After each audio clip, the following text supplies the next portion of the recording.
So recently, a viral discussion online showed Black Americans reacting to reports that some Somali immigrants in Minnesota could face deportation. The reactions ranged from serious to humorous to deeply critical, and the internet hasn't stopped talking about it.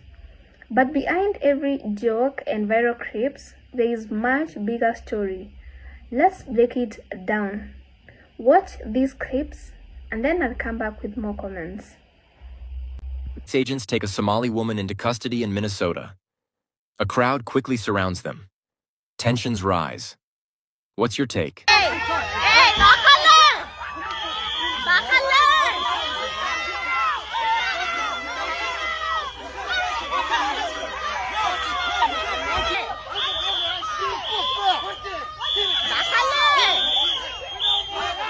We tried to tell y'all 20 years ago when y'all started mass immigrating to Minnesota that something would happen to your youth. But you guys chose to take that moment and talk about how lost and how violent and how uneducated our youth was. You guys took that opportunity when we were trying to tell you that something is going on with the system in Minnesota that causes minority youth to go crazy and basically out of their mind with war and hate. We try to tell y'all, right? 20 years ago, probably more than 20 years ago, we tried to tell y'all. Y'all took the opportunity to tell us how out of control our Black kids was and how lost they is and how better y'all is than us, right? Now look at it. Every time I turn on the news, y'all kids is on there shooting up schools, shooting up parties, shooting up malls, shooting up blocks, shooting up everything. It's almost like y'all brought that warrior, fighter, civil war stuff that's over there in y'all country. It's almost like y'all brought it here. And we tried to tell y'all, invest in community things for the children.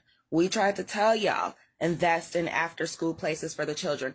We tried to tell y'all, invest in mentorship for the children. But guess what? Y'all ain't do it because y'all didn't want our little Black kids involved, right? Right? Now look at you. Y'all done bought up the Boys and Girls Clubs over in Minneapolis, planning on turning them into housing when really y'all need to turn them back into Boys and Girls Clubs so these kids can have somewhere safe to go where there are mentors that are going to help guide them into the right path for life. Let's talk about that. Y'all steadily building malls. Y'all steadily building housing. Y'all forgetting about schools for the kids. Y'all just then left them kids behind, huh? Y'all ain't even care about y'all kids. That's why y'all was talking shit about ours, huh? Now look at y'all, gotta backtrack.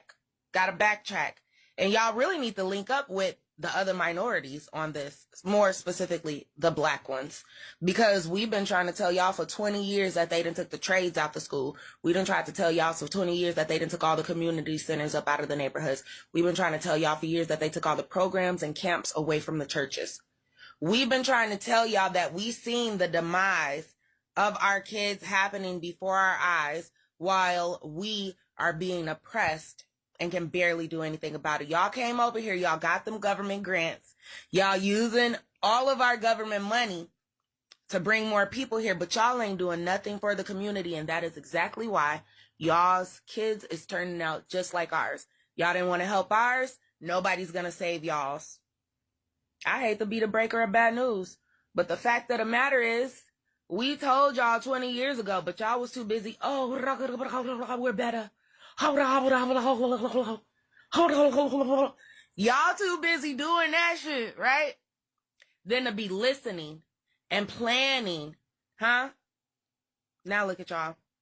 This administration on y'all ass, about to start redlining y'all, about to start taking everything away that they let y'all build. And look at y'all, didn't even build nothing for the kids. And now your kids is lost. And now they about to start filling up the prisons with them. They're not going to send y'all kids back to Somalia. They're going to start filling up the prison so they can get free labor out of y'all.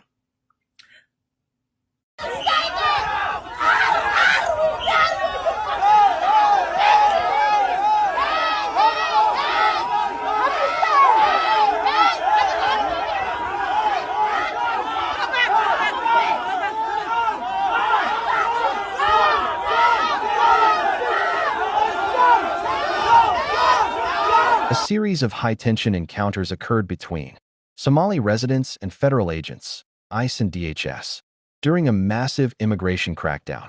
A group of Somali man and woman show no fear stepping towards ICE agent telling them to leave and go away, while Somali residents confronting ICE agents who approached them.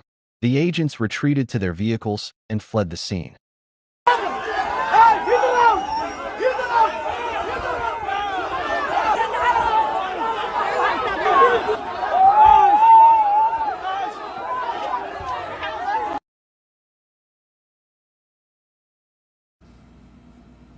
So I know everybody heard about Donald Trump sending Somalians home by March 17th. They all got to be gone.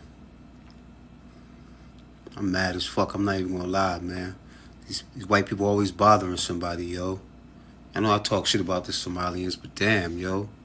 You know what I mean? Shit just make me want to buy whatever property y'all got for cheap. If y'all got any property, I'll buy that shit. Let me know. And I want to know, by the way, who get the keys to the Leering Center? I want it because I got a bunch of kids, and I know they kids got kids now. So I needed some way to bring all these badass kids. And is there any Congress positions for sale? I know a lot of y'all were senators in Minnesota and shit like that. So if y'all got any positions for sale, let me know, man. I'll see y'all later, man. I'll be down there to visit. So first, let's understand the background. So Minnesota is a home to one of the largest Somali communities in the United States. Over the past few decades, thousands of Somalis settled there after leaving their country due to civil conflicts. So many built businesses, community centers, and even cultural organizations. Cities like Minneapolis and St. Paul now have Somali restaurants, markets, and neighborhoods that reflect that growth. So when discussions about deportation and immigration enforcement started circulating again, it naturally got a lot of attention. And once it reached social media, the reactions started pouring in. Some of the most viral reactions came from Black Americans sharing their opinion online. And interestingly, many of these reactions mixed humor with serious commentary. Some people joked about cultural misunderstandings between African Americans and African immigrants. Others said that the conversation revealed something many people don't talk about, that the Black diaspora in America isn't one single cultural group. There are different histories, different traditions, and sometimes different political views. That's why some viewers found the interaction funny, while others felt the situation was too serious for people to joke about. Either way, the clips quickly spread across social media platforms. Hey, good evening, guys. Excuse my voice. I got a little cold. Hey, Somalians. What happened? You thought you knew America, huh? Y'all talk like this country is yours. Y'all talk like y'all running this country. Y'all really thought that you was free in America.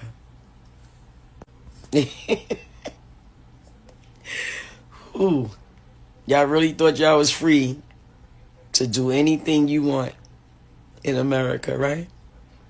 What you saying? We ain't going nowhere. I see ICE out there in Minnesota. What happened? I see crying and screaming. What's going on? Yeah, because you thought you knew America. You called us all types of names. But one thing about Black Americans, oh boy, do we know America. We know when people are being used.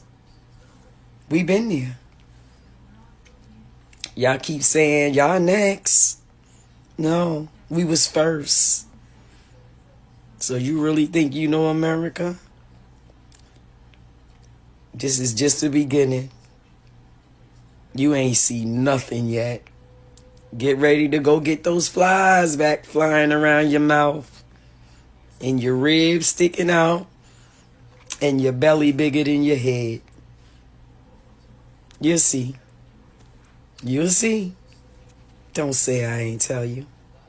So Immigration enforcement in the US is complicated. Some cases involve visa issues, some involve asylum status, others involve legal violations that trigger deportation proceedings. Because of that, situations can vary widely, person to person.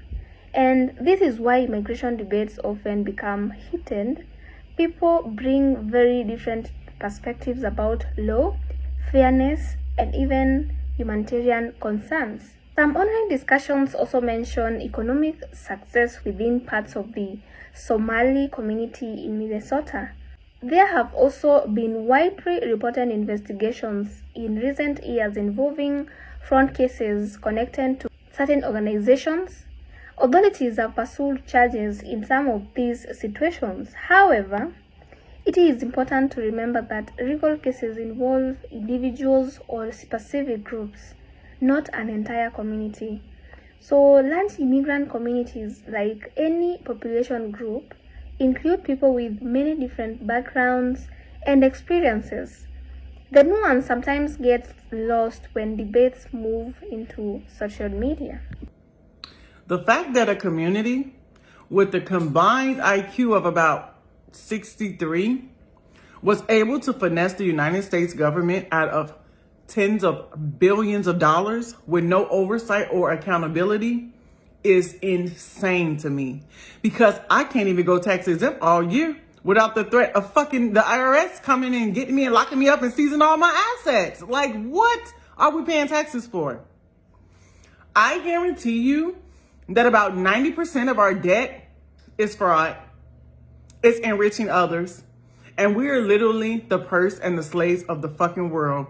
And none of our politicians care, because they're in on it too. Another topic that kept coming up in reactions was a relationship between African Americans and African immigrants. Some commenters said these communities feel culturally distant from each other. Others say there are actually many positive partnerships and collaborations happening in cities like Minneapolis. Community leaders in Minnesota have often encouraged dialogue between groups, emphasizing shared experiences and common goals.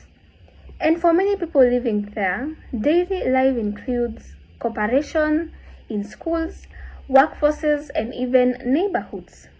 But online discussions don't always show that side of the story. Also, some commenters pointed out that immigrant communities sometimes support different political candidates depending on economical or even social issues that matters to them. When immigration enforcement becomes a political issue, these choices can suddenly become part of a bigger debate. And once politics enter the conversation, social media discussions can become even more intense. So, why did these reactions spread so quickly? There are three different reasons. First, immigration is already one of the most debated topics in the country. Second, discussions about identity and cultures tend to get strong emotional responses. And third, humor and blunt commentary tend to travel very fast online. So when those three things combine, a video can go viral almost overnight. So I'm curious what you guys think. Do you believe social media helps people understand complicated issues like immigration better? Or does it sometimes turn serious conversation to viral entertainment? Let me know your thoughts in the comment section below. And if you found this breakdown helpful, make sure you hit the subscribe button to join our family. And remember to turn on the notification bell so that you get notified anytime I upload a video. Thank you for watching. I'll see you in the next video. Bye for now.